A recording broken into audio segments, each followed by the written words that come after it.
ये कहानी है मेहनतपुर नाम के गांव, जहां सखाराम अपने परिवार के साथ रहता था और अपना एक भोजनालय चलाने का काम करता था। सारे मजदूर और गांव वाले सभी सखाराम के भोजनालय में भोजन करके अपना अपना काम किया करते हैं। एक दिन एक आदमी सखाराम के भोजनालय में भोजन करने के लिए आया। बताइए भाई साहब, क्या खाएंगे आप? आपके भोजनालय में अभी क्या है बताइए। आलू पराठा, गोभी पराठा, मूली पराठा, मेथी पराठा, गर्मा गर्म शीरा, चना मसाला, पनीर मसाला, पनीर दो प्याजा, सेव टमाटर नु साग और मीठे मई गुलाब जामुन, साथ में थोड़ी सी लस्सी। बताइए आप क्या खाएंगे? आपकी आवाज सुनकर ही मेरे मुंह में पानी आ गया है। जो सबसे अच्छा बनता है वो बना कर दे दीजिए। अरे ओ, कुंदन साहब के लिए चना मसाला और मखनी नान परोस दो, साथ में लस्सी भी दे देना। मजा आएगा, मजा आएगा। जल्दी लाओ। जैसे ही कुंदन ने नीलेश को खाना परोसा, नीलेश बड़े चाव से सारा का सारा खाना खाने लगा। खाना खत्म करते ही नीलेश ने कहा, खाना बड़ा ही स्वादिष्ट और लाजवाब था भाई, वाह मजा आ गया। ये होता है असली खाना, वरना मेरी बीवी जो बनाती है उसमें तो कोई स्वाद ही नहीं होता है। उसे तो मैं गली के कुत्तों को खिला देता हूँ और बेचारे अगले दिन वो सारे कुत्ते बीमार हो जाते हैं।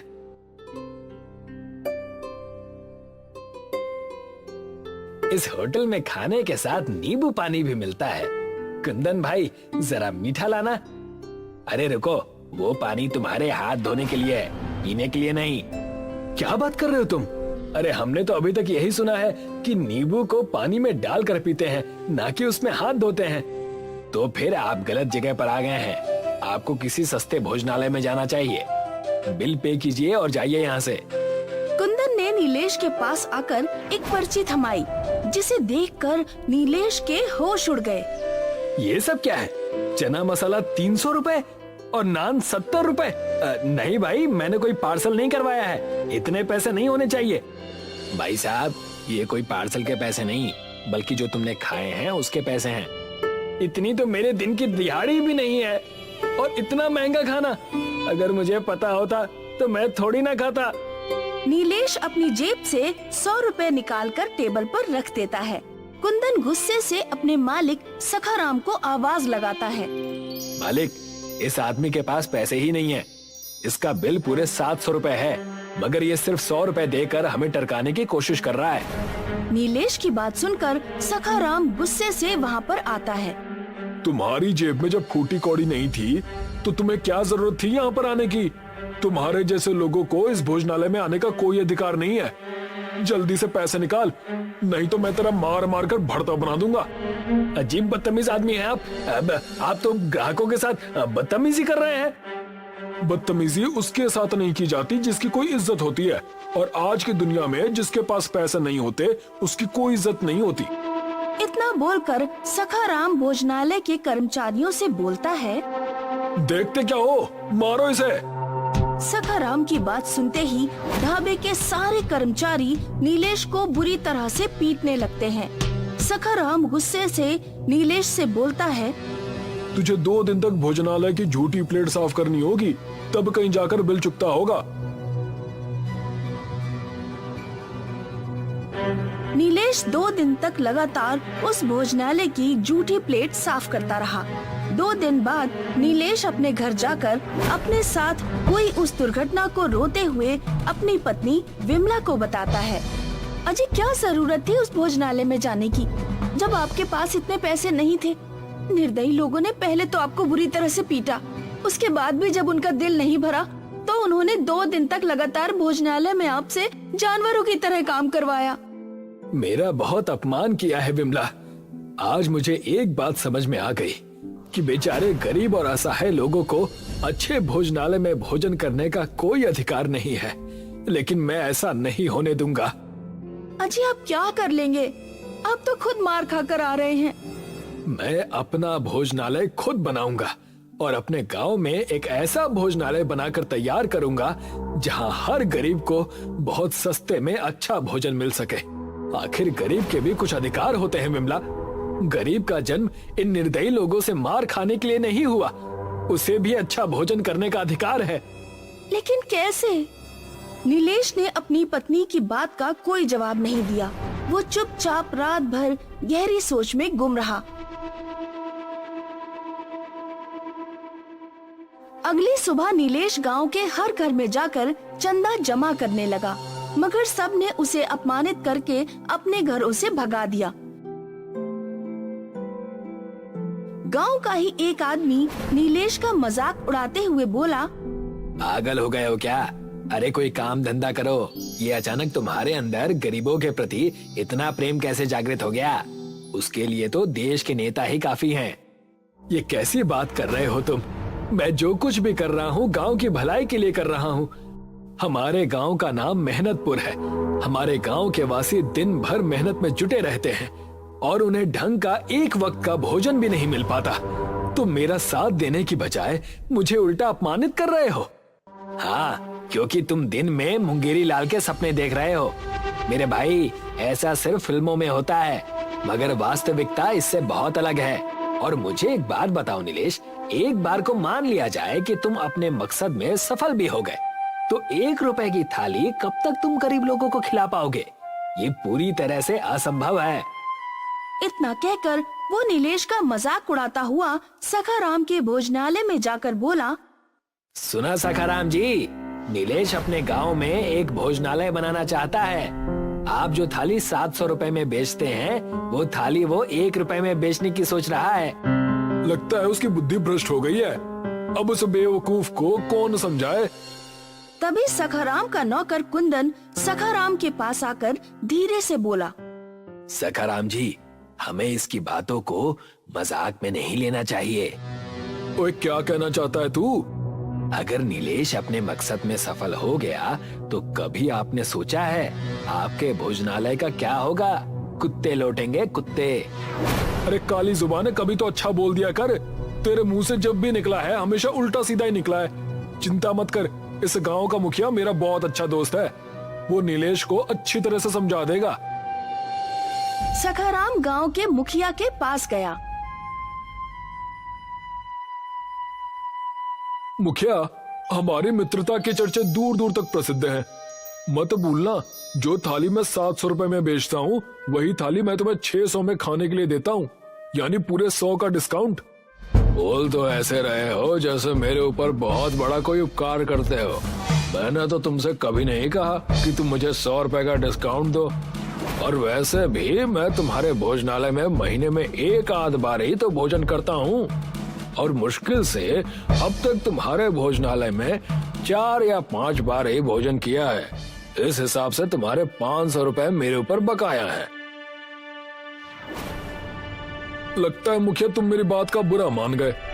तुम अच्छी तरह से जानते हो सखाराम कि मुझे चापलूसों से सख्त नफरत है। मुद्दे की बात करो, किस काम के लिए यहाँ पर आए हो? कुछ दिन पहले नीलेश मेरे भोजनालय में भोजन करने आया था। अब आप ही बताओ मुखिया जी, 700 रुपए के बदले वो सिर्फ 100 रुपए दे रहा था। इसलिए मैंने उससे 2 दिन तक अपने भोजनालय की झूठी प्लेटें क्या साफ करवा दी। वो तो बुरी तरह से क्रोधित हो गया। हाँ, मैंने सुना है कि तुमने उसे पीटा भी था। हाँ, क्रोध में 1-2 थप्पड़ तो मार ही दिए थे, लेकिन इतना भी नहीं पीटा था कि वो इतना नाराज हो जाए। कहना क्या चाहते हो सखाराम, खुलकर बात करो। वो इस गांव में एक भोजनालय बनाने की तैयारी कर रहा है, और जो थाली मैं 700 रुपए में देता हूँ, वही थाली वो 1 रुपए में ग्राहकों को बेचेगा। अगर ऐसा हो गया ना, तो मेरा तो भोजनालय बंद हो जाएगा। मैं सड़क पर आ जाऊंगा। सखाराम की बात सुनकर मुखिया हंसने लगा। सखाराम, लगता है नीलेश की तो बुद्धि भ्रष्ट हो ही गई है, लेकिन मुझे लगता है साथ में तुम्हारी भी बुद्धि भ्रष्ट हो गई है। ऐसा संभव नहीं है। सोच लो मुखिया, अगर वो अपने मकसद में कामयाब हो गया ना, तो उसके नाम के चर्चे दूर दूर तक फैल जाएंगे। लोग इस गांव के मुखिया से ज्यादा सम्मान उसका करेंगे। और फिर कोई बड़ी बात नहीं है कि कुछ सालों बाद उसकी दयालुता को देखकर गांव के वासी उसे ही मुखिया बना दे। जरूर वो कुछ बड़ा करने की सोच रहा है। सखाराम की बात सुनकर मुखिया सोच में पड़ गया। बात तो तुमने मेरे पते की है। अब मैं किसी को गांव में भोजनालय बनाने से तो नहीं रोक सकता। इतना जरूर कर सकता हूँ कि वो आजकल मेरी ही भट्टी पर दिहाड़ी पर काम कर रहा है, तो मैं उसे धक्के देकर बाहर निकाल दूंगा। उसके बाद वो सिर्फ अपना पेट भरने की सोचेगा, ना कि गांव के गरीब भिखारियों का पेट भरने की। सखाराम वहाँ से चला गया।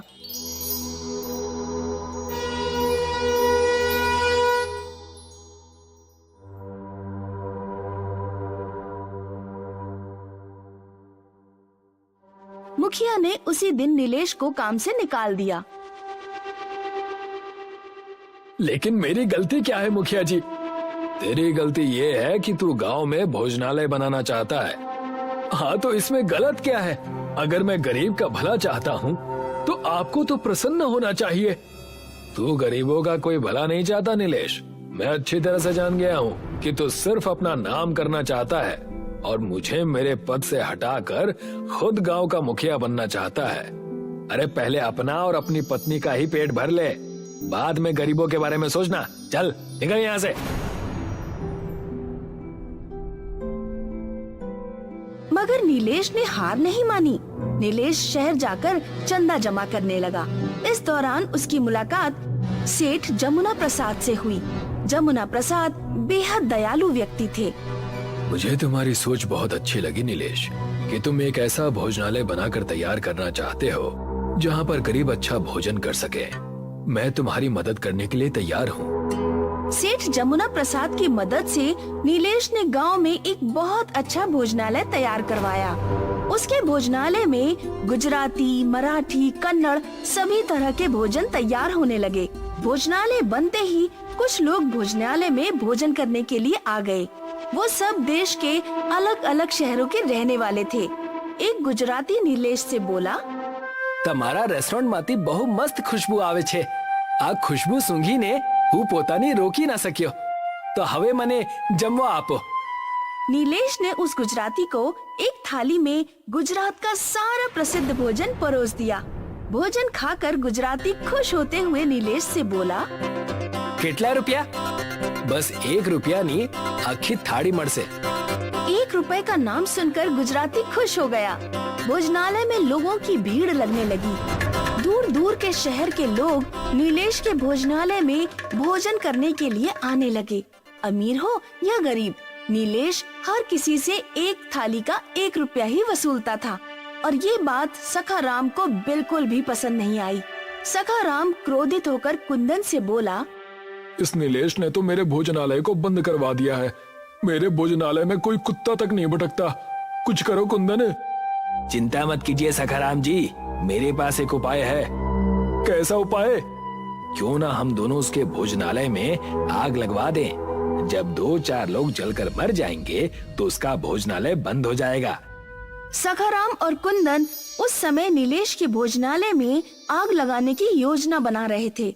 उसी समय सेठ जमुना दास वहाँ से गुजर रहे थे। जमुना दास ने सखाराम और कुंदन की सारी बातें सुन ली।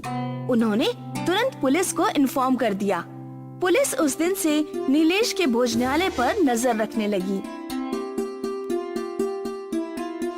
रात के वक्त सखाराम और कुंदन भोजनालय में आग लगाने के लिए बहुत सारा पेट्रोल लेकर आ गए, मगर तभी पुलिस ने उन्हें दबोच लिया। मुझे तुमसे ऐसी उम्मीद नहीं थी सखाराम। तुम तो गांव के सम्मानित व्यक्ति हो। मुझे छोड़ दीजिए इंस्पेक्टर साहब, मैं इसके भोजनालय को जलाकर राख कर दूंगा। इसकी वजह से मेरा भोजनालय बंद हो गया। नहीं सखाराम, मेरी वजह से नहीं, बल्कि तुम्हारे ग्राहकों के साथ तुम्हारे बुरे व्यवहार की वजह से तुम्हारा भोजनालय बंद हुआ है। तुमने मुझे अपमानित किया। मैं चाहता तो अपने अपमान का जवाब किसी और तरीके से भी दे सकता था, लेकिन नहीं, मैं तुम्हारे अपमान का घूंट अमृत समझकर पी गया। और देखो, आज इस भोजनालय में देश का हर नागरिक आता है और सिर्फ 1 रुपए में पेट भरकर भोजन करके चला जाता है। तुम्हें क्या लगता है कि मुझे प्रॉफिट नहीं हो रहा? मेरे परिवार का खर्चा इसी भोजनालय से चलता है। पुलिस ने सखाराम और कुंदन को गिरफ्तार कर लिया और सखाराम का भोजनालय बंद हो गया। आज भी नीलेश के भोजनालय में 1 रुपए की ही थाली मिलती है।